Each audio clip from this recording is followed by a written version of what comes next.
Hace 57 años los cubanos decían: viene Fidel Castro y la Sierra Maestra no tiene importancia. Aquí lo manejamos, salimos de este bárbaro de Batista, nos hacemos a Castro y a Castro después lo absorbe el sistema y convivimos con él. Hace 57 años se quedaron sin país. Lo que está abierto, lo único que está abierto en Cuba son las cárceles. Todo el sistema productivo cubano se arruinó. La gente vive en la miseria y han vivido lo que han podido vivir de regalo de la Unión Soviética, que les dio las millonadas de dólares que no ha repartido los Estados Unidos en toda América Latina, y han vivido últimamente de los regalos que les da el chavismo y el madurismo, es decir, han vivido de regalo, han sobrevivido de milagro. Ahora, cuando se les acaba el petróleo de Chávez y de Maduro, se preguntan: ¿y ahora de qué vivimos la mala vida que tenemos?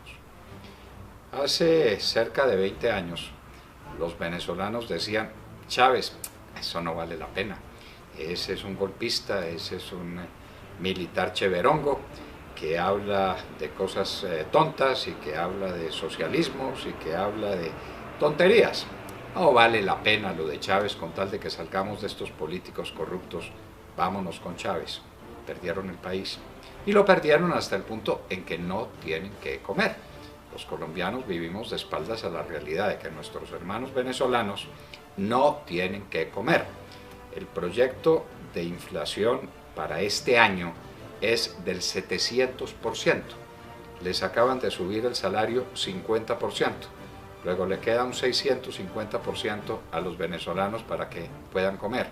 Pero tienen un problemita, y es que, siendo tan altos los precios, van a los supermercados y no encuentran las cosas, porque el aparato productivo lo arruinaron, porque el campo lo destruyeron, porque no tienen con qué importar alimentos, y eso en el país más rico de América y uno de los más ricos del mundo, que es Venezuela.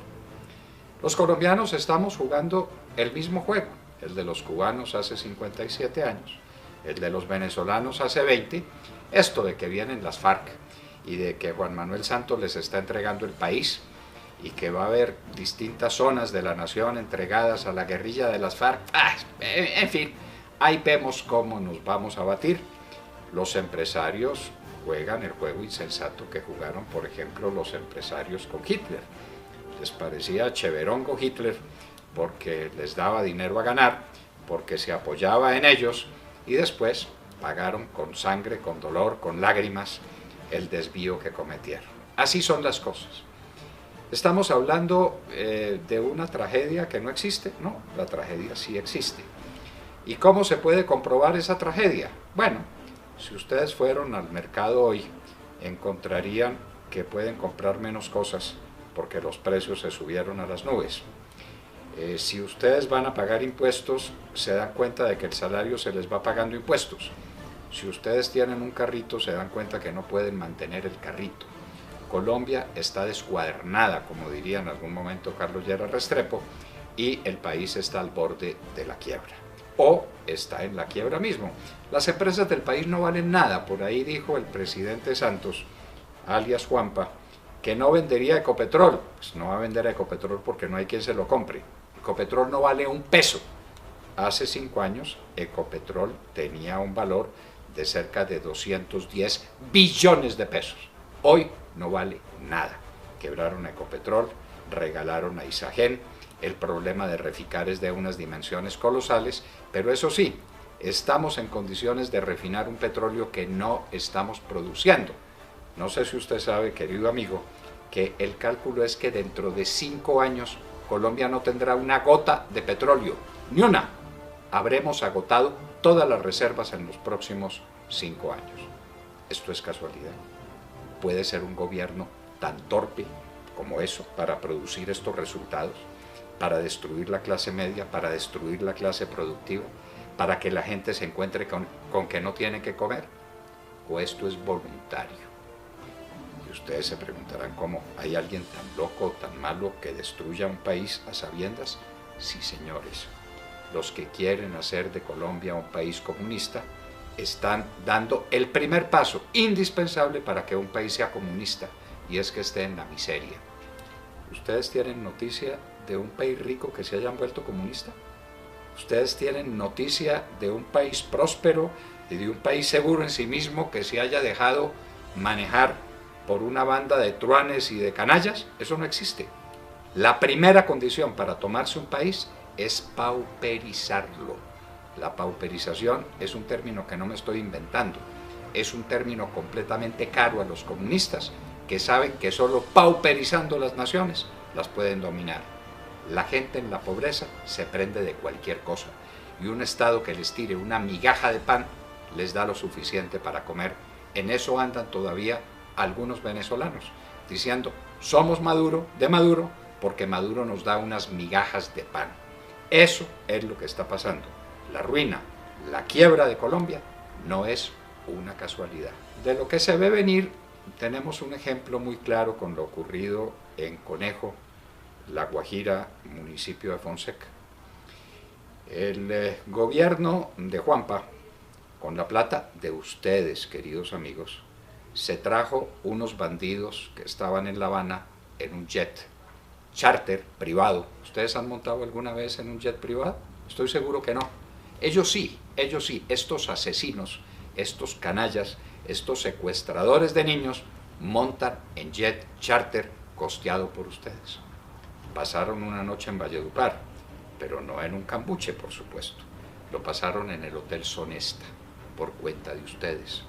Al día siguiente, los esperaba un helicóptero, pagado por ustedes, que los llevó a Conejo, en La Guajira.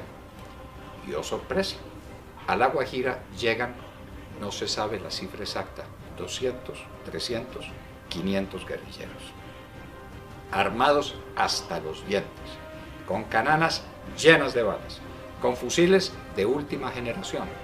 Los fusiles malitos que tenían eran los Galil, robados a soldados asesinados por ellos. No hay otra forma posible de que un guerrillero tenga un Galil sino sobre la base de un soldado muerto. Muy bien, 200, 300 o 500. ¿Cómo se movilizan? ¿Cómo llegan 300 bandidos de esos armados con fusiles de última generación hasta un municipio de La Guajira que queda, un corregimiento de La Guajira que queda al pie de Fonseca? ¿Dónde está una de las unidades militares más importantes del país? La unidad Rondón. ¿Por qué no se movilizó? Porque tenía orden de violar la Constitución y la ley, porque tenía orden de quedarse en su sitio, porque tenía orden de entregarle la tierra colombiana a los bandidos. Pues ahí estuvieron. Se tuvieron que movilizar por la noche, la pasaron tranquilamente. Al día siguiente estuvieron todo el día en Conejo, oyendo unas arengas. ¿Dichas a quiénes? ¿A la gente del Conejo? No solamente. Trajeron buses, más de 30 buses se dice, de distintos lugares de la costa, con gente que venían a oír esas arengas. 30 buses no se movilizan fácilmente. Vaya, contrátelos y después me cuenta cómo es. Y llénelos de gente. Y dele a esa gente comida y desayuno y almuerzo. Háganlo por experimento. Pues llegaron al Conejo, oyeron a estos bandidos de las FARC echarles las arengas que quisieron, se tomaron la escuela. Asaltar una escuela con fusiles es un delito de lesa humanidad, de esos que no se perdonan según el Tratado de Roma. Pues eso hicieron. Como tenían hambre, llegaron a la finca de un vecino y le mataron 10 novillos. Pues no importa, 10 novillos, no son ustedes los dueños de los novillos. No nos duele el dueño de esa finca que fue de esa manera expoliado. Pasaron todo el día, dueños y señores del pueblo, dueños y señores de la situación. Al final, en carros muy lujosos, en 4x4, como se dice de esas camionetas, emprendieron el camino. ¿Con qué rumbo? Nadie sabe. ¿A qué distancia? Nadie sabe. Hay una cosa que sí sabemos, y es que el ejército tenía orden de abrirles paso. El ejército de Colombia, nuestro glorioso ejército, comprometido en un acto de violación a la ley y a la Constitución, porque los despejes están absolutamente prohibidos y porque la orden de los militares es atacar a bandidos armados donde quieran que los vean. Así pues, que en Conejo se dieron todas estas circunstancias, concentraciones inmensas de gente, los bandidos de las FARC hablándole a una población atónita que veía ante sus ojos que eso no era de ellos, que la tierra de ellos era de los guerrilleros, que les estaban advirtiendo: de aquí en adelante ustedes son de nosotros. ¿Pasó eso solamente en el Conejo? No, pasó en 5 lugares distintos del país: en el Caquetá, en Putumayo, en el Meta. Solo que en Conejo los pillaron. Y una vez que los pillaron, salió Juanpa Santos, el presidente, que tenemos por desgracia, a decir: las FARC abusaron de nuestra credulidad. ¿Sí? ¿Quién los trajo en jet? ¿Sí? ¿Quién los albergó en un hotel de 5 estrellas? ¿Sí? ¿Quién se los llevó en helicóptero? ¿Sí? ¿Quién los tuvo días perdidos sin que nadie sepa dónde más estuvieron? ¿Dónde más cometieron atropellos? ¿Dónde más se comunicaron con grupos armados para lo que se viene, que es el dominio total del territorio nacional? De La Habana va a salir un acuerdo, dice, una convención, donde les van a entregar un número de territorios que nadie sabe cuánto es. A juzgar por los que van a venir a verificar el proceso, son por lo menos 18 lugares del país. No son 18 conejos, son mucho más grandes que esos 18 conejos. Nadie los quiere recibir. Ya dijeron los del Casanare que no los reciben. Ya los de Antioquia están en pie de lucha. ¿Quién quiere recibir a esos bandidos, a esos asesinos? Nadie. Santos está hablando de una guerra que no existe, cuando teníamos plena seguridad en los últimos días del gobierno de Uribe, y a lo largo prácticamente de los 8 años del gobierno de Uribe, nos están armando una guerra que calculan ellos que van a ganar, inclusive con la ayuda de nuestro ejército. Ellos calculan que nuestro ejército se va a unir a los bandidos. Lo que sigue, señores, es la esclavitud, la pobreza y el hambre. Ante estos acontecimientos dramáticos, ante estos hechos trágicos, el ciudadano del común, usted que me está viendo, me está oyendo, se pregunta: ¿yo qué puedo hacer? No puedo hacer nada. Sí podemos hacer. Si aquí se descubre que hay una fuerza nacional, si aquí se descubre que hay un país que no se quiere entregar, las cosas van a cambiar. La condición para que se instaure una tiranía es que hay un pueblo que se entrega sin luchar. ¿Y cómo la lucha? No los estamos invitando a actos heroicos ni a que tomen signos trágicos de la vida. Algo muy sencillo. El 2 de abril vamos a salir a marchar para decir que no estamos de acuerdo con el empobrecimiento del pueblo, con el manejo de la economía, con la carestía de la vida, con la quiebra de Ecopetrol, con la quiebra de Isagen, con la quiebra de Reficar, con los 4.000 millones de dólares que se robaron allá, con todos los acontecimientos que se están desarrollando que hacen que la vida de ustedes sea muy complicada. No se les olvide, los hijos de ustedes, los sobrinos de ustedes, los jóvenes tienen una maleta lista para irse a cualquier parte. Prefieren irse a cualquier parte que quedarse en Colombia. ¿Qué podemos hacer? Les repito, darle a conocer a este gobierno y al mundo que no nos vamos a entregar. El 2 de abril habrá una marcha. Está convocada por el Centro Democrático, pero no es del Centro Democrático, no es de nadie.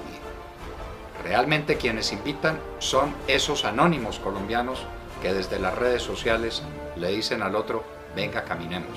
Caminemos porque no estamos de acuerdo. Caminemos porque no queremos vivir en una tiranía.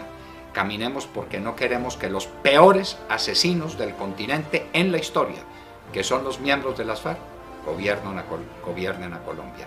Caminemos el 2 de abril. Es una oportunidad. Si algún día pasa lo que pasa, usted dirá orgulloso: al menos caminé el 2 de abril. Si usted no sale el 2 de abril a la calle, se dirá para usted mismo y para siempre y para sus hijos: tuve la cobardía de no salir el 2 de abril a caminar. Caminemos con alegría, caminemos con fe, pero digámosle al mundo que Colombia no es una tierra apta para los tiranos y que Colombia no será, como no ha querido nunca serlo, un país comunista.